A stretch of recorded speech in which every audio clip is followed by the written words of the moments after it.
Welcome back to The Curious Clinicians, a medical podcast that asks why. I'm Avi Cooper, and I'm joined, as always, by Hannah Abrams and Tony Brew. Feeling inflammatory today. I'm not inflamed at all. Feeling excited today. We are literally talking about inflammation, apparently. But I am personally not inflamed. Yes. I wasn't making any accusations or assumptions. A cool and undisturbed pool of water. Yes. Well, we're going to be talking about inflammation and steroids, but instead of our usual, why do we do X or why does Y cause Z type questions, we're asking a why don't we do something type of question. And in particular, we're asking why don't we use steroids in acute pancreatitis? We use them in lots of other inflammatory conditions, alcohol-associated hepatitis, gout, but not pancreatitis, right? But that's pretty darn inflammatory. So, Tony, why did you want to look into this more? Yeah, a few years ago, I became curious about this question, and this was, I don't know, in large part because I had begun to use the BISAP score in acute pancreatitis, and I'm not sure if either of the two of you use this, but for the listeners who aren't familiar, BISAP is a tool that predicts mortality in acute pancreatitis. And, it only has 5 factors, which is nice because you can do it pretty quickly. But one of those 5 factors in the calculator is the presence or absence of 2 or more SIRS criteria. And of course, SIRS criteria, right, the I is inflammatory. And so, the inclusion of SIRS isn't all that surprising because, as you mentioned, Avi, we all know that pancreatitis is a condition associated with a ton of inflammation. But I began to realize that even though this is highly inflammatory, I had never reached for steroids as a therapy. I had never even considered it. And I started to wonder why that might be. There had to be a backstory because, as you mentioned earlier, we use it for a lot of other inflammatory conditions. Yeah, it feels like almost anything that steroids could cure, we've tried steroids for. Right. So I guess it might be helpful to start with talking about inflammation in acute pancreatitis. I think all of us think of it as an inflammatory condition, or many people do, but is there any specific data to support that? Fortunately, there is a lot of data. And I do agree with you, and I think it makes sense to look at the evidence, or before we look at the evidence for or against using steroids in pancreatitis, we should look at, are there biomarkers to sort of link and prove that it's an inflammatory condition? And there, again, as I said, a lot of them. For example, one study showed that IL-1, IL-6, IL-8, IL-10, and a whole host of others are all elevated in severe acute pancreatitis. And they're higher in more severe episodes when you compare it to milder episodes. And these elevations, in particular IL-6, they predict severity, but they actually also predict organ failure, which I guess is unsurprising, but interesting and probably valuable. I also feel like just having itis in the name. That's all you need to do. Sort of like the sine qua non of something that's inflammatory. But, so lots of inflammatory cytokines are up. Other than maybe I remember checking IL-6 early in COVID and sort of deciding on tocilizumab maybe. But other than that, we don't really measure those cytokine levels clinically typically. So what about just ESR, CRP, stuff that is sort of non-specific but much more easily available, perhaps? Are those up? Does that sort of correlate too with this? As you might imagine, they are. ESR and CRP, they are both elevated, and they too predict the severity of disease. And one thing that surprised me is even procalcitonin, which is often expected to be more specific for bacterial infections. I'd like it to be more specific for bacterial infections. This is also elevated in acute pancreatitis. And, when you measure it at the time of admission, there's even one study that suggests that procalcitonin outperforms CRP in predicting organ failure. So, name your inflammatory marker of choice, and it's going to be high. And you mentioned also that our other inflammatory marker being vital signs. That patients with acute pancreatitis often meet SIRS criteria? Yeah, they do. Nearly 2/3 of patients with acute pancreatitis meet SIRS criteria on the first day of hospitalization. And then if you just look for like the most rudimentary finding in inflammation, which is maybe fever, 22% of fevers in pancreatitis are attributed to the pancreatitis alone and not to some underlying infection. So, I've kind of beaten it over your heads that yes, the itis Is in inflammatory. pancreatitis is actually inflammatory. That gestalt you had is actually just that the word ends in itis. Yeah, I mean Just that for kidding. Avi that was enough, but for those of you who wanted IL-10 levels, well, there you go. I'm a simple man. Nothing like an IL-10 level. But I think also that sort of lines up with the way that the field has sort of moved in terms of IV fluid resuscitation and acute pancreatitis, and that really is sort of lining it up basically like the approach that is used with sepsis, right? And so that sort of makes sense with the SIRS criteria and that why those things have lined up. Yeah, I think it's a great comparator. Well, wait, Avi, for a minute, you mentioned that our IV fluid resuscitation and pancreatitis has sort of shifted to that of sepsis. Can you fill us in on the most recent kind of updates in that, since I think that might be relatively new for a lot of people who are listening?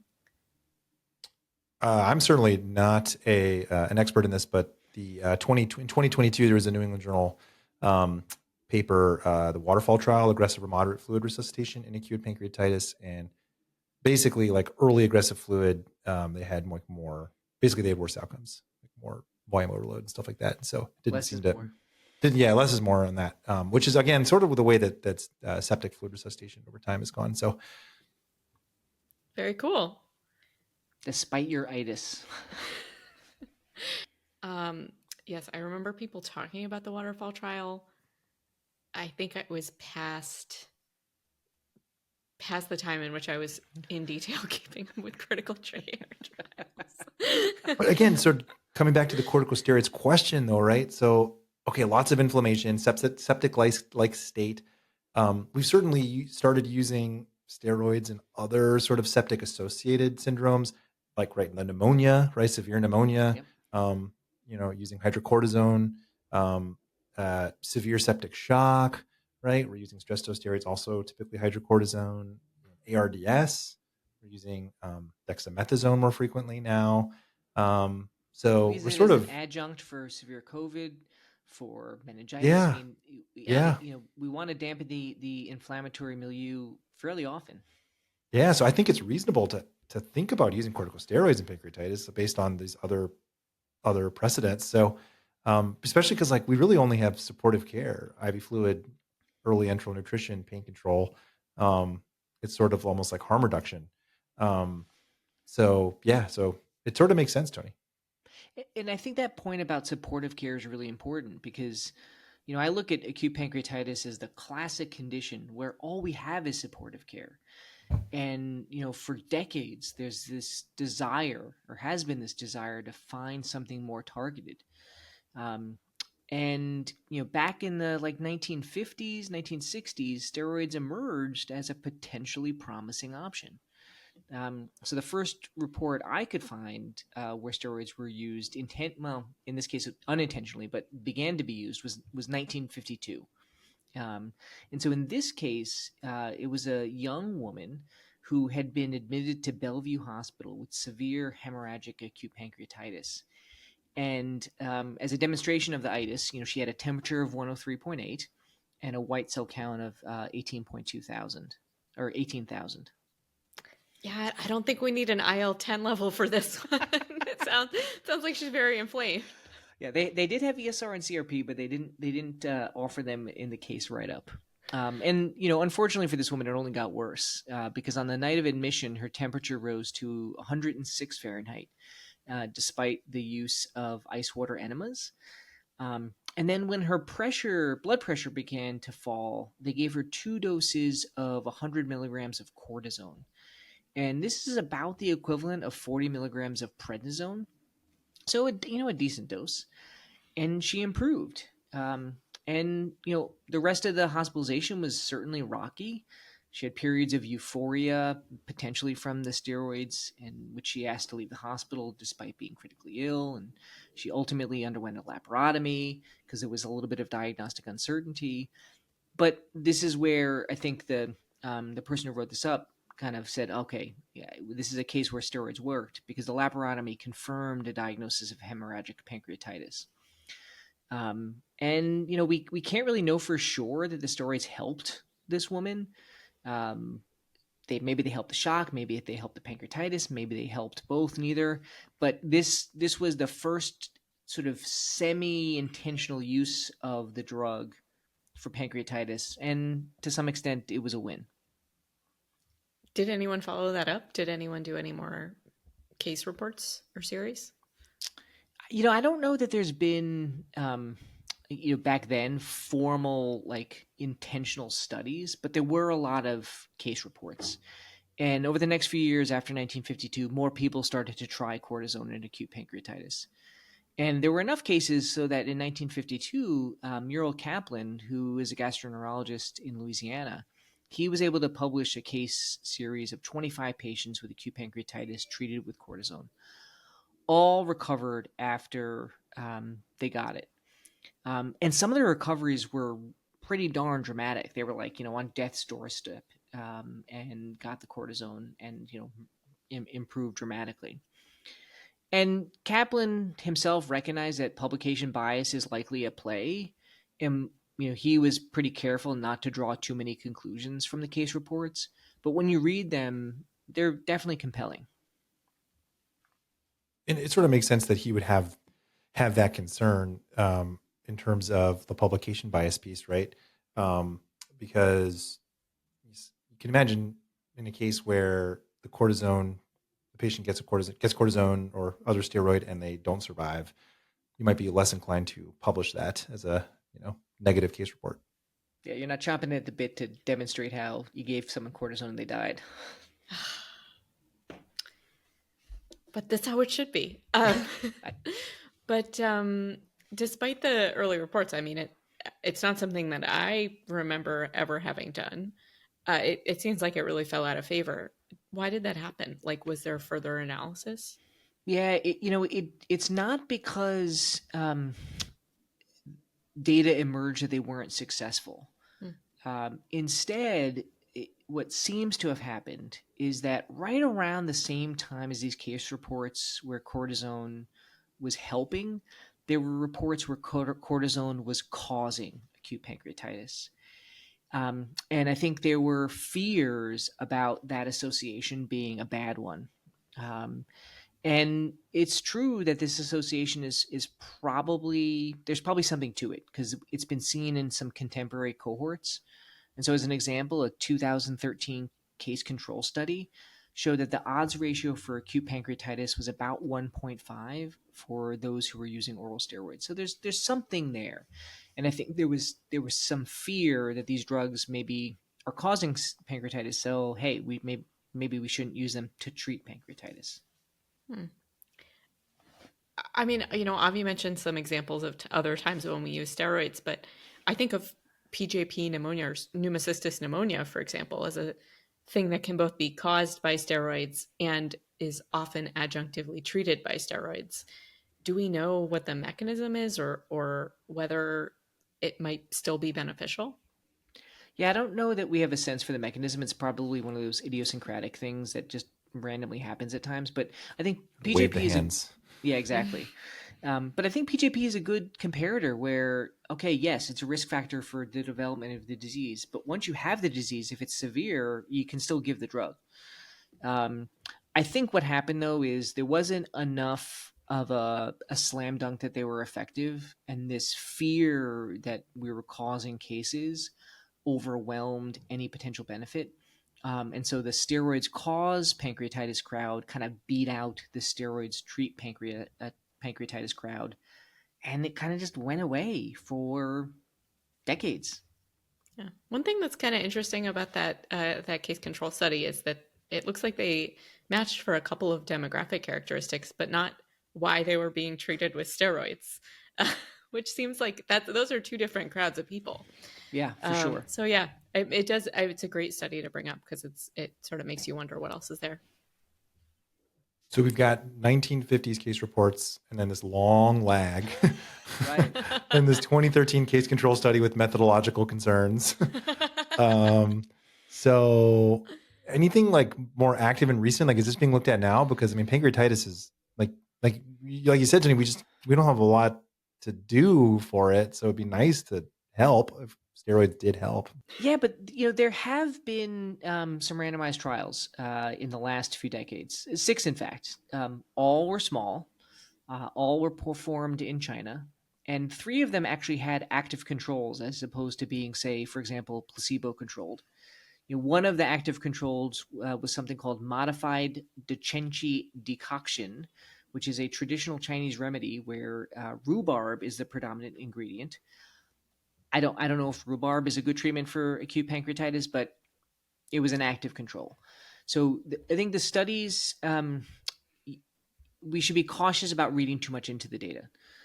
But the data does exist, and it's the only data that we have since the 1950s. So I want to at least mention it. So with all those caveats, I'll offer that steroids, when you sort of look at these trials in total, were associated with shorter lengths of stay, less need for surgical interventions, and lower mortality. So very intriguing. But again, the studies are all flawed, or in composite are flawed, and so we have to be cautious.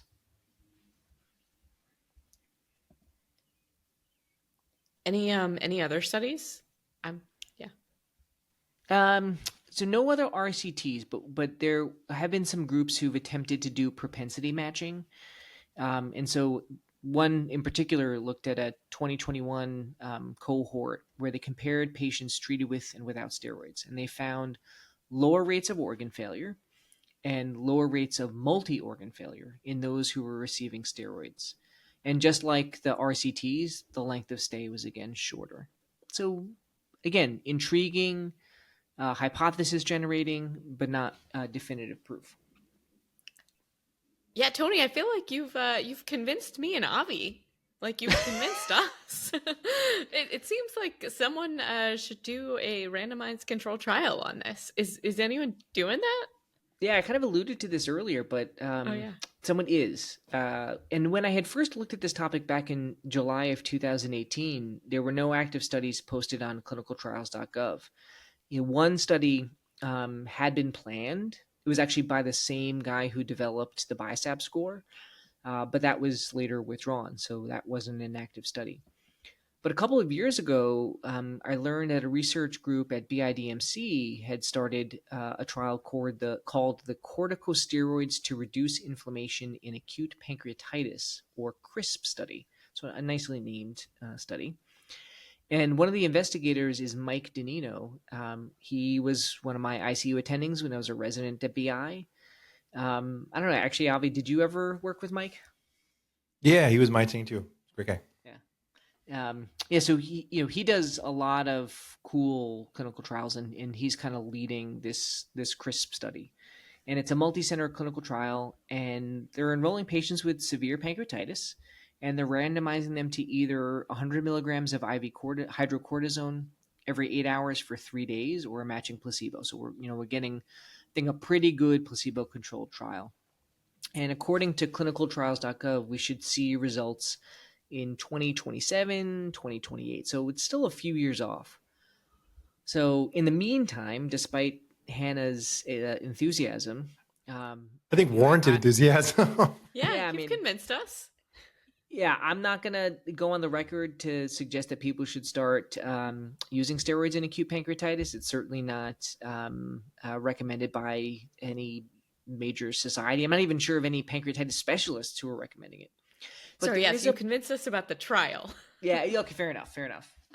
And there's a plausible mechanism for benefit. I mean, this is an itis to the extreme. But the data, like the firm data, just isn't there yet. And it's definitely not considered the standard of care, at least not in 2024. It's funny because if it ends up, say CRISP ends up not bearing this benefit out, it would be like the one acute inflammatory disorder. Yeah, I know, right? that steroids don't help with. I'm really Maybe excited it to is see. the one. Yeah, I know, right? Well, it's funny because, I said earlier, oh, this is all we have is supportive care and there's nothing targeted. But, steroids aren't targeted either. Yeah. They're still kind of like tocilizumab would be like the. Yeah. Maybe I you don't can know. do a follow-up study, Hannah. We'll have to see what Chris breeds out, and we got to put a date on our calendar in 2027 to revisit this. Yeah, get Danilo on the episode. So thinking about, sort of other forms of immune or inflammatory augmentation besides just steroids, I can vaguely remember something about rectal indomethacin, ERCP, pre-procedure, reducing the risk of post-procedural pancreatitis, which is obviously a real concern with that intervention. Is that at all related? I think that it is. And it's definitely true that indomethacin reduces rates of post-ERCP pancreatitis. Like we saw this in the 2012 RCT published in the New England Journal. And the mechanism there is that indomethacin blocks prostaglandin synthesis and thereby blunts the inflammatory response.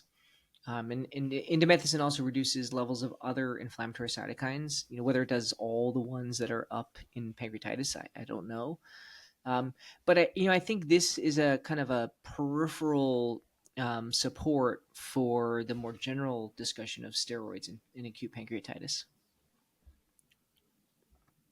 Fantastic. Tony, I feel like I've heard you mention this topic in bits and pieces over the years, and I'm so glad you finally had the chance to tell us about it.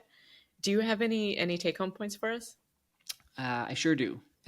So first, acute pancreatitis is, if you hadn't heard it before, a highly inflammatory condition. Turns out. Yeah, exactly.